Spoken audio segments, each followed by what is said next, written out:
After performing activity 3.9, you must have observed that sodium is the most reactive of the samples of metals taken here.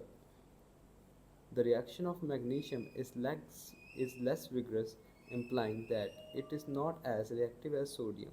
But burning in oxygen does not help us to decide about the reactivity of हाँ, zinc, iron, copper, or lead.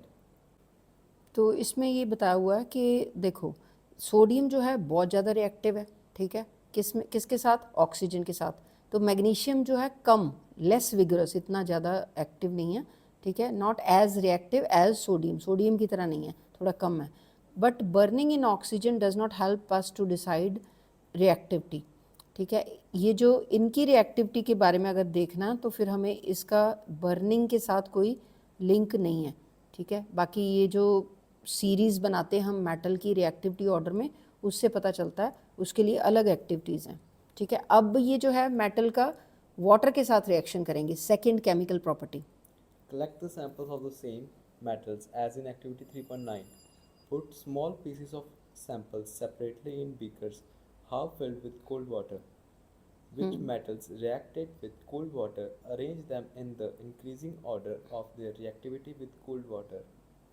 Did any metal produce fire on water? हाँ, सबसे पहले इतना देख लो कि इसमें क्या है कि मेटल्स ले लो, अलग अलग मेटल्स ले लो और एक बीकर में हाफ फिल्ड कोल्ड वाटर ले लो, और मेटल्स के जो पीसेस हैं अलग अलग उसको ये कोल्ड वाटर के बीकर में डाल दो, और फिर देखो कि किसका रिएक्शन होता है कोल्ड वाटर में, किस मेटल का रिएक्शन होता है, और कोई मेटल को फायर लगती है पानी में।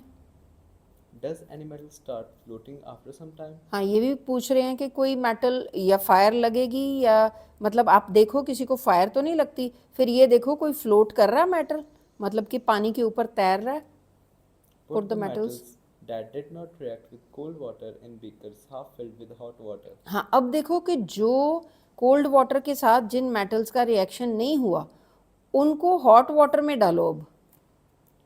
For the metals that did not react with hot water, arrange the apparatus as shown in figure 3.3 and observe that reaction with steam. हाँ, कहते हैं अब जिनका हॉट वाटर के साथ भी रिएक्शन नहीं हुआ मेटल्स का, उनका स्टीम के साथ रिएक्शन करवा के देखो।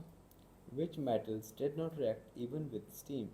Arrange the metals in decreasing order in reactivity with water. हाँ, ये देखो डिक्रीजिंग ऑर्डर में कहते हैं मेटल्स को अरेंज करो, सबसे टॉप में वो मेटल लिखो कि जो कोल्ड वाटर में ही रिएक्ट करता है, ठीक है, और उसके बाद वो रखो कि जो थोड़ा विगरसली रिएक्ट नहीं करता, फिर वो जो हॉट वाटर के साथ रिएक्ट करता है, फिर वो मेटल लिखो जो हॉट वाटर के साथ विगरसली रिएक्ट नहीं